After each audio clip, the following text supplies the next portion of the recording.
Kritika e artit mbetet zgjedhje e rrallë. Shumë artistë e artiste e duan një vlerësim universal të veprës së tyre nga kritika, qoftë në mënyrë të vetëdijshme, qoftë në mënyrë të pavetëdijshme, e pse thirrën në të bërit art për hir të artit, apo pse duan të rrëmbejnë publikun dhe jo kritikën. Në Kosovë, kritika e artit duket më shumë diçka sporadike sesa sistematike.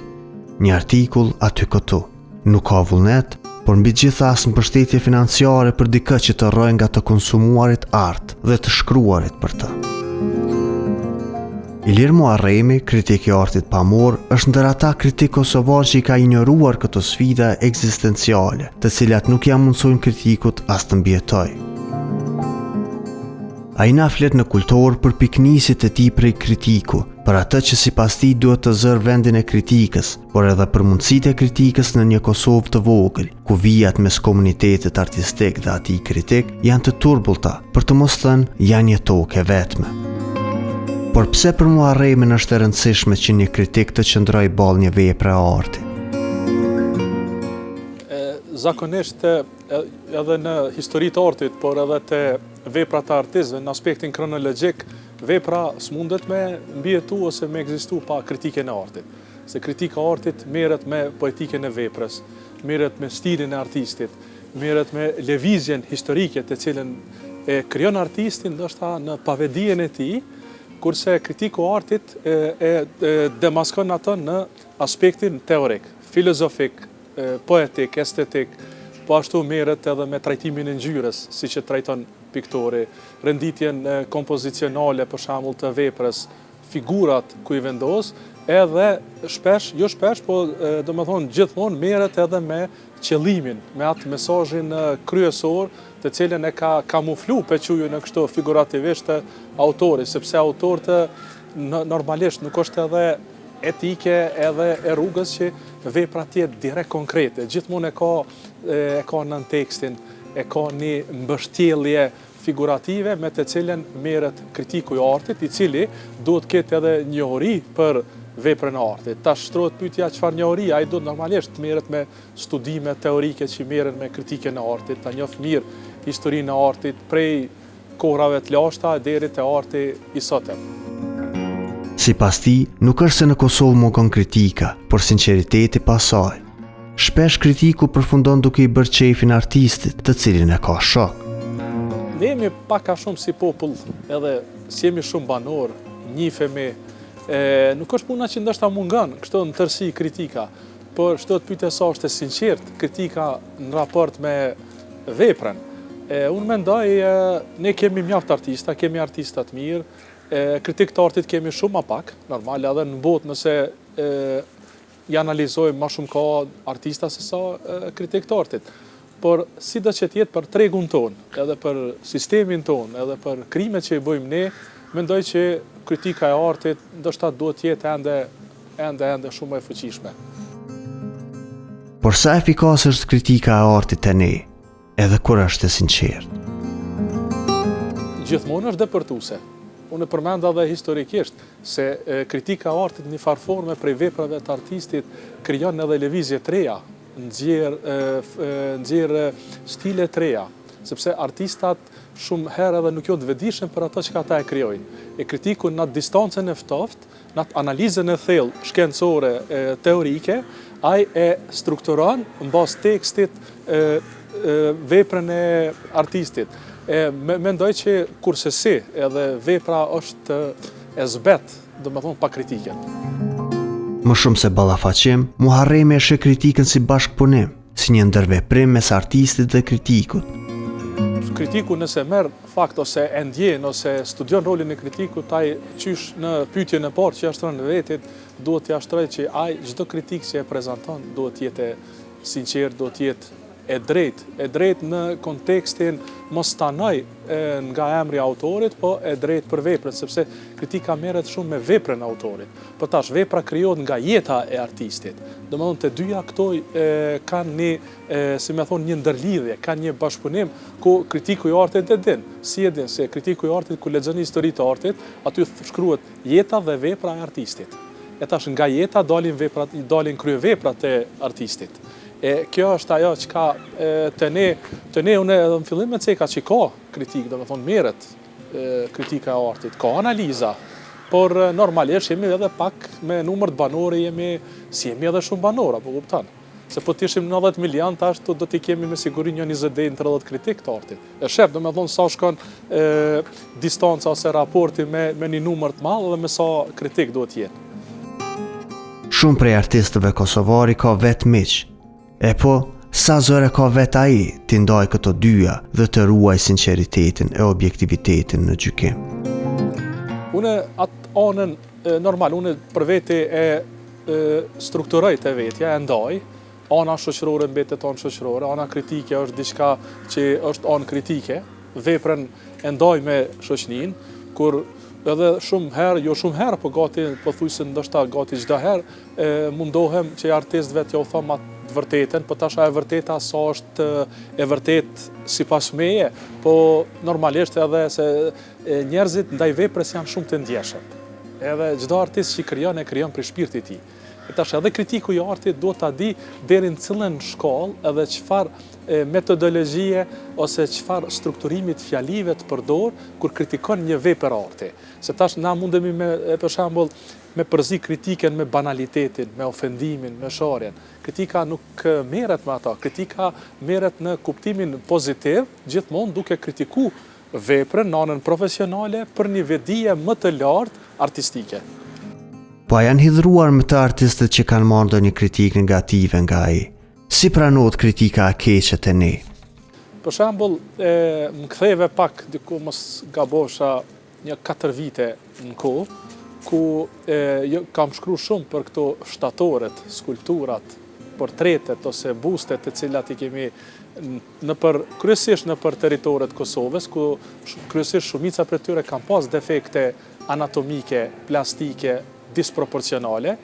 Unë i pata kritiku në atë kontekstin pozitiv, po ka pas edhe hatërmbetje, ka pas ndoshta edhe mesazhe paka shumë kërcënuese, normalisht, ama gjithmonë pa e damtu artistin.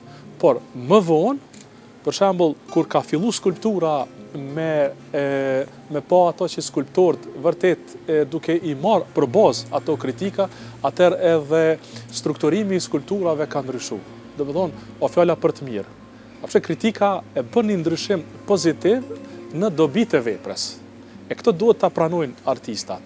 Se ti nuk e kritikon artistin, ti nuk i thua artistit, s'po trin mirë që kjo xhaketë ose ki prej flok të keq, po ti e kritikon veprën me ato kapacitete teorike shkencore.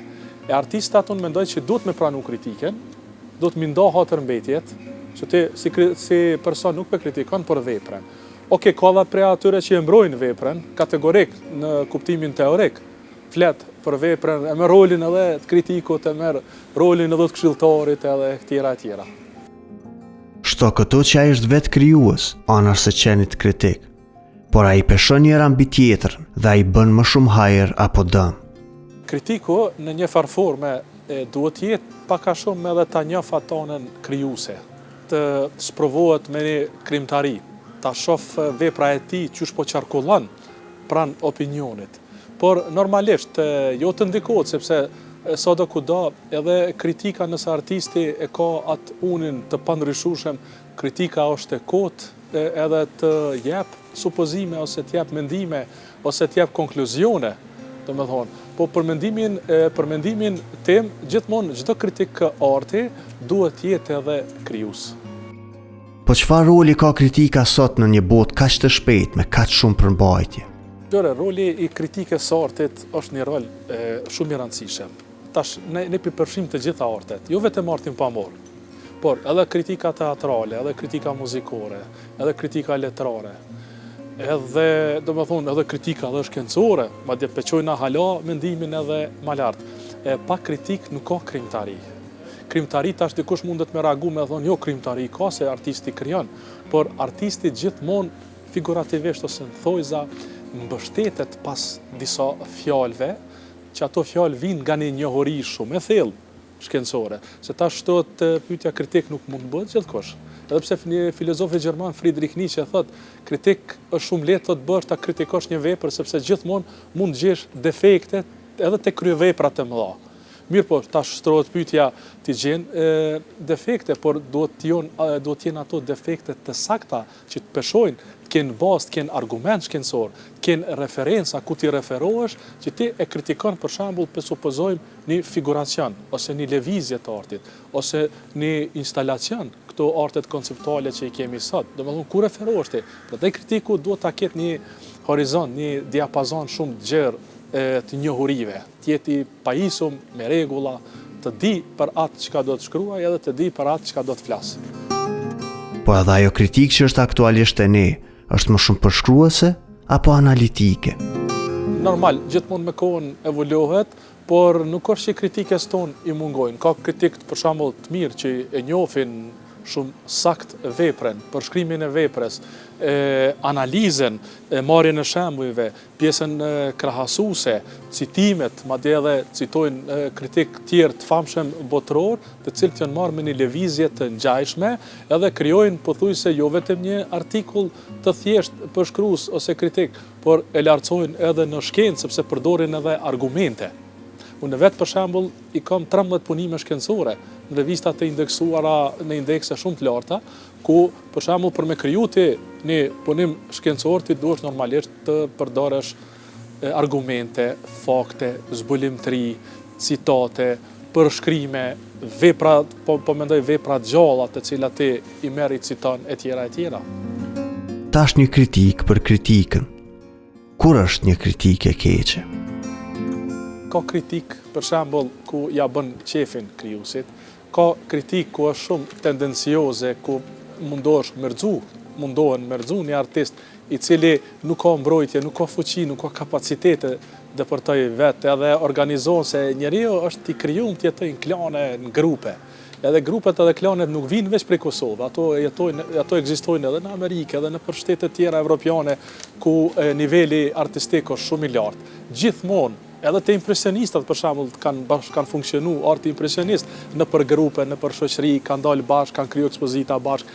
Gjithmonë ka pas edhe diskriminime ndaj artistëve të mëdhaj, botëror ku ata ndjen si inferior, por kanë ndajt afër janë shoqëruar me artistat mëdhaj, edhe atë veprat e tyre janë ekspozuar aty afër edhe ne sot lexojmë për ta. Por kapaciteti atyre me artist për shembull si Pablo Picasso, e kemi Amadeo Modiglianin ku ai i shkreti është munduar të shoqënohet me Picasso me shoqërinë e Parisit atër të shekullit 19, po flas për vitet e arta ku atër ka lulzuar në Paris e tjera. Domethënë kritika, false tash që thos se dita në fund që me ta lidh me pyetjen. Preje këtë. Kur është e keqe? Po, e keqe në fakt e tregova ku ne ja bojmë qefin artistit, kemi për shembull shoqëri, kemi miqësi të mirë edhe mundohemi, domethënë, me ngrit diçka që ndoshta nuk është në nivel të ngritur. Se opinioni kujt ai beson? Ai beson veprës, ai beson kritikës. A duhet tash të vepra, domethënë, të krijohet për shijet kritikës apo të krijohet për shijes të vet e kritika veç ta vazhdoj shijen e veprës? Besoj që po kuptohemi. Domethënë, unë mendoj që vepra duhet krijohet pa shijen e publikut. Duhet që ajo shija e artistit shpirtërore të ketë kapacitet edhe fuqi që të depërton në përkrejt shijet e publikut. Domethënë në një farë forme, baza edhe ajo struktura shpirtërore vjen nga fabrika e artistit. Ndaj kujt atë shkaje ka përgjithësi kritiku i artit? Cilat rrugë do të ndjek ai besnikërisht? Normalisht që kritiku i artit mundohet në një farë forme, po sa e qëllon për komplet për shtresën e njerëzve, se tash ti për me njofti vepra do të kesh pak njohuri. E kritiku i artit shkruan me një gjuhë shumë profesionale. E atë gjuhën profesionale sa ka kapacitet të informohet një mos e gjerë, ku ka njerë që s'merren fare me art. E tash, a do të kritiku të përshto tekstin edhe tekstin ta bëj gazetaresk, informues, apo duhet ta ngrit në nivel shkencor. Për mendimin tim ai duhet gjithmonë ta respektoj ato anën shkencore. Mos jetë tekst informues, sepse kritikën s'mundet me lexu çdo njeri, ai mundet me lexu, po në varet sa e kupton kontekstin, sa i kupton ato qëllimet, ato shprehjet shkencore, ato argumentet të cilat i jep kritiku. Prandaj kjo na del që kritiku i artit shkruan për një shoqëri, veçuj kështu figurativisht të zgjedhur që merret më shumë me problemet, me fushën e artit, estetikën e artit, ose që vazhdimisht jeton në art. Po si do ta ketë kritika e artit raportin me prapavijën politike apo ideologjike dhe çdo të ketë si piknisje? Tash na jetojmë një kohë tjetër, mendoj shekullin 21, ku artet nuk janë vetëm arte në drejtimin e artit. Arti futet në politikë, në ekonomi, futet në problemet e shtetit, në sociologji, në juridik, gjithçka që ka të bëjë artisti tash me trendet e reja, me këto artet konceptuale, ku në plan të parë gjithmonë është ideja, e në plan dytë vjen produkti, artisti duhet i rezistoj komplet problemeve. Këto që u përmenden, për shembull Mesjeta e ka pas një defekt tillë, ku i ka djeg artist, filozof, njerëz që kanë dhënë mendime të kundërta, edhe që kanë pas për shembull argumente shkencore, ku në atë kohë ata se kanë pranuar argumentin. E tash në kohën e sotme ka shtete, nuk po flas si s'ka, po na tash unë mendoj që na duhet të marrim shembull prej shteteve që janë më të ngritura, shtete që ecin përpara pa ndonjë mendim të kthimit.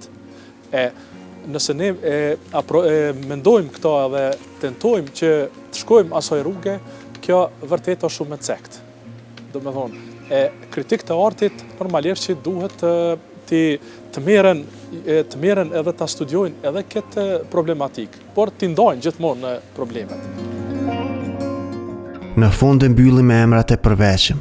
Cilët artist shqiptari sheh Muharremi si më sfidues nga perspektiva e tij prej kritiku?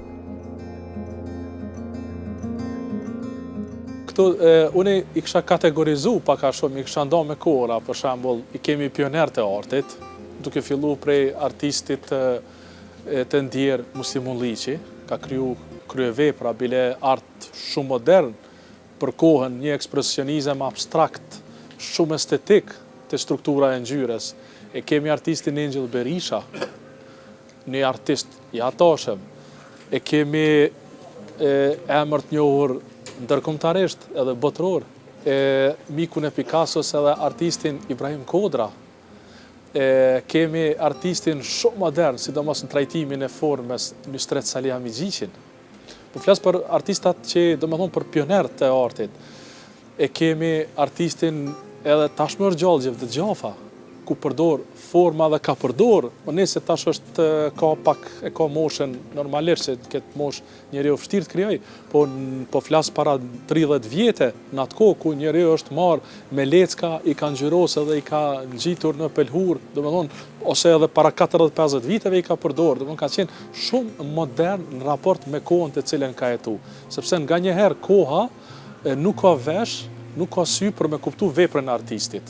Artisti është për te i kohës, e pas disa viteve, atëre koha nxjerr konkluzionin e saktë asaj vepre. Te artistat modern, ose piquj artistat të kohës bashkëkohore, kem një gjenerat shumë të mirë të rive. Artistë janë shumë të guximshëm, se artisti së pari duhet ketë guxim, që ta krijojë një vepër në raport me sfidën shoqërore. Kem artistat të ri shumë të mirë, shumë talentuar, artistat që shumë kanë kapacitet, artistat e cilët krijojnë instalacione, krijojnë piktura me figura shumë me mesazhe, me koncepte të hatashme. Domethënë, shoqëria jonë nuk vuan nga kriza e artit, por shteti, domethënë, ana e shtetit shumë pak jep prioritet edhe shumë pak hulumton edhe shumë pak futet në ateljet artistëve, se artista do të natë ju hulumtojmë, shteti do të hulumtojë, ju artisti të vrapon pas shtetit, se artisti 7 orë punon ose 5 orë piktur, qysh ka kohë ai tash me shku me trokit ndyrë të shtetit edhe me kërku lemosh, bequj, për një përkrahje financiare, një ekspozite ose një vlerësim. Shteti duhet krijojë aparat që të vjen në atelier të secili artist, t'i hulumtoj edhe t'i zgjedh edhe t'ju jap hapësirën.